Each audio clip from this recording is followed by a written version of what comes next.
morning, students. Let us continue with our chapter number 11, that is work and energy. Yesterday we have discussed about the topic that is transformation of energy.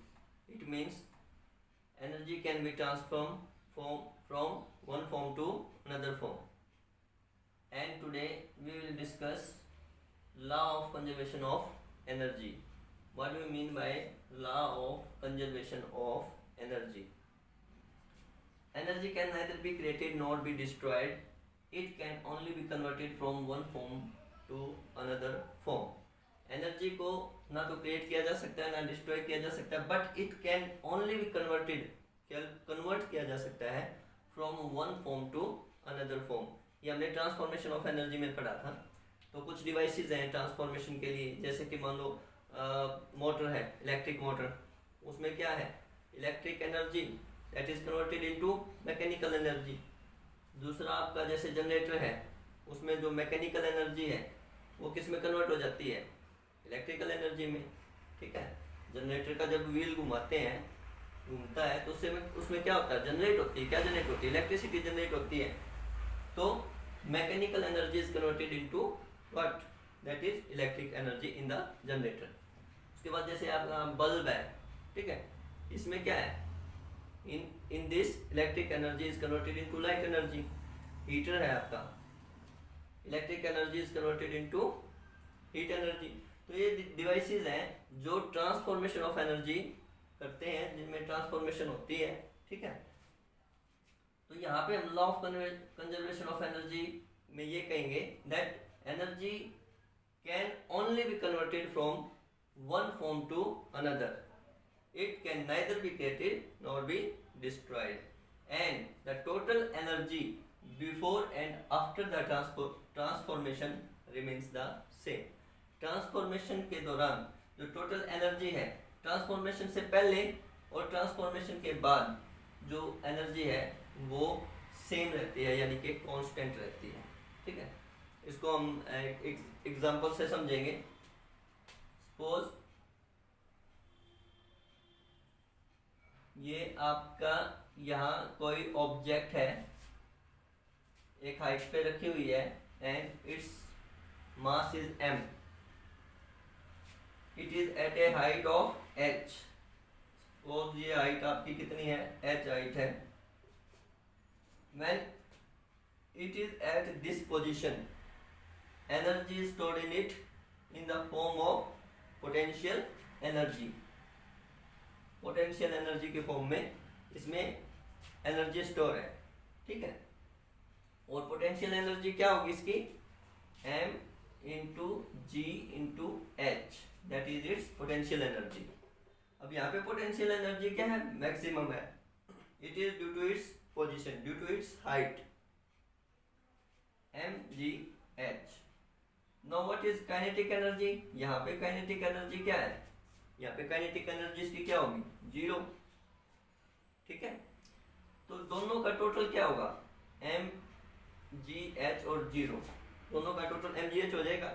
यानी कि अब यहाँ पे इसकी कोई kinetic energy नहीं है, because it do not possess any velocity. अभी इसकी कोई वेलोसिटी नहीं है. When it is drop from the height, जब इसको यहाँ से गिराया जाता है नीचे की तरफ, तो क्या होगा, इसकी जो काइनेटिक एनर्जी है, it's kinetic energy goes on increasing. इसकी काइनेटिक एनर्जी जो है वो बढ़ती जाएगी. ठीक है, क्योंकि वेलोसिटी बढ़ रही है. और जो इसकी पोटेंशियल एनर्जी है दैट गोज ऑन डिक्रीजिंग.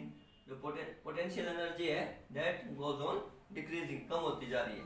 तो किसी भी पॉइंट पर, at any point, if you want to find out the total energy, it is the sum of potential energy and kinetic energy, and it remains same.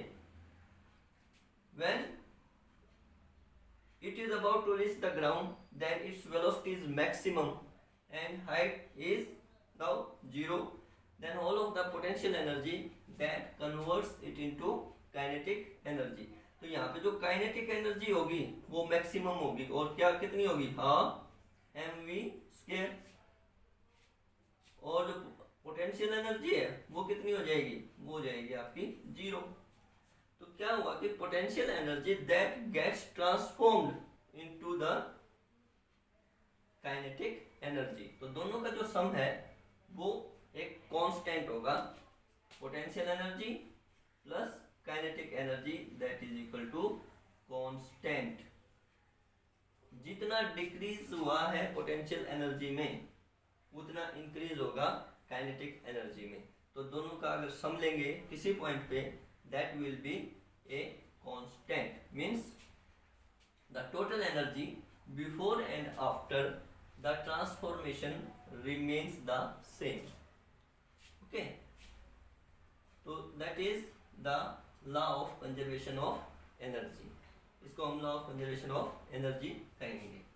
ठीक है, जैसे free fall है, free fall में क्या आता है, object is falling downwards due to the effect of gravitational force of earth alone.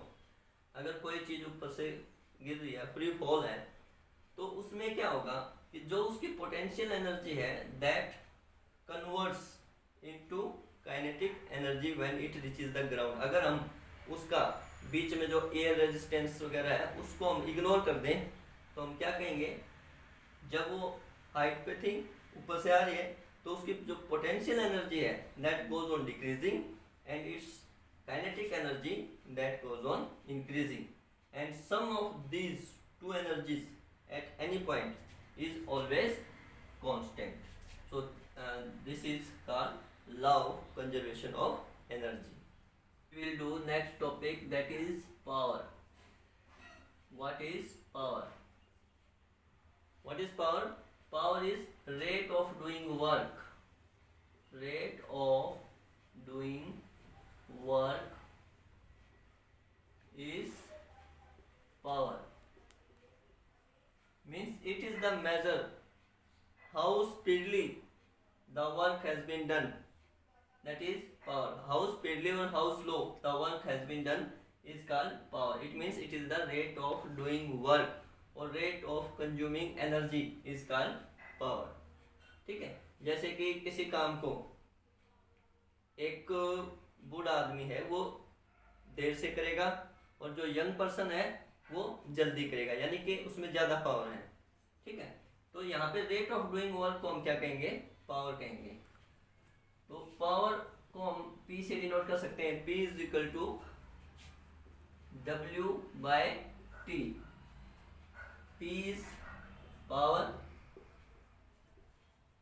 W is work and T is the time. Power is equal to work done by time. हम ऐसे भी कह सकते हैं जब भी कोई काम होता है तो उसमें एनर्जी कंज्यूम्ड होती है। ठीक है, तो इसको हम ऐसे भी देख सकते हैं, P is equal to power is equal to energy consumed by time taken.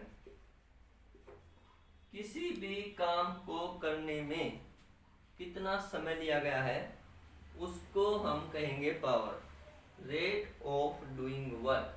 अगर जल्दी काम हो गया इट मीन्स पावर ज़्यादा है, काम लेट हुआ है इट मीन्स पावर कम है। ठीक है, जैसे अगर गाड़ी जल्दी पहुंचती है इट मीन्स इंजन में पावर ज़्यादा है, अगर वो स्लो है तो इसका मतलब इंजन में पावर कम है। ठीक, it means power is denoted by work done by time taken at rate of doing work. तो अभी हम इसकी पावर की यूनिट देखेंगे, इसकी यूनिट क्या होती है।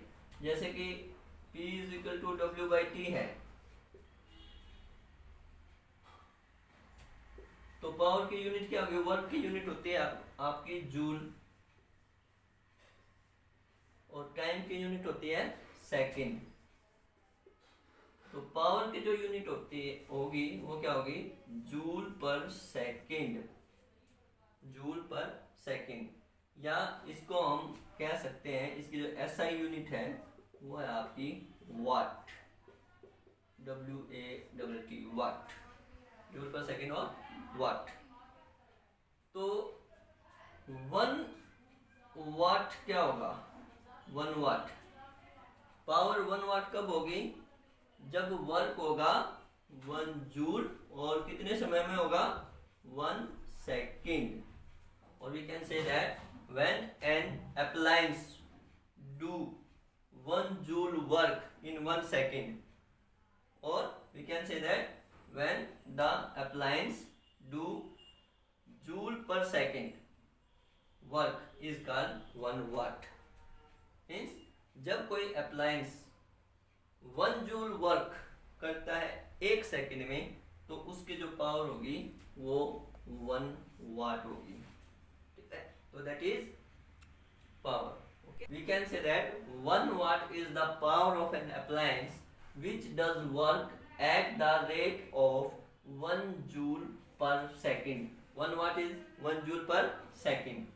The power of an electric appliance tell us the rate at which the electric energy is consumed by it. Means electric appliance ने किस रेट से इलेक्ट्रिक एनर्जी को कंज्यूम किया गया है वो पावर होती है।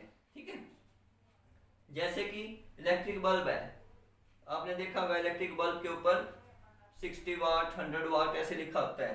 तो यहाँ पे 100 वाट का मतलब क्या है? 100 watt means that bulb consumes 100 joules of energy per second. Per second में वो कितना कंज्यूम करता है? 100 जूल्स ऑफ एनर्जी, इसीलिए इसके ऊपर लिखा होता है 100 वाट। ठीक है, जिसकी ज्यादा पावर होगी उसका आपका जो ये है बढ़ता जाएगा जूल ऑफ एनर्जी इन पर सेकेंड। ठीक, तो इसकी जो बड़ी यूनिट है वो क्या है? वो आपकी किलोवाट।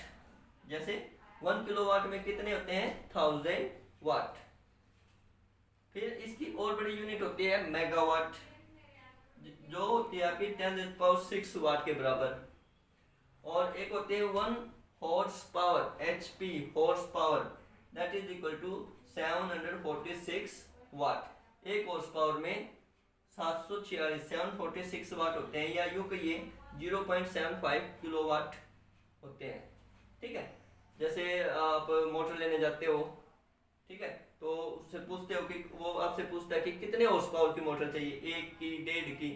ठीक है, तो वो पावर डिनोट करता है। 1 horse power is equal to 746 watt. These are the bigger units of power.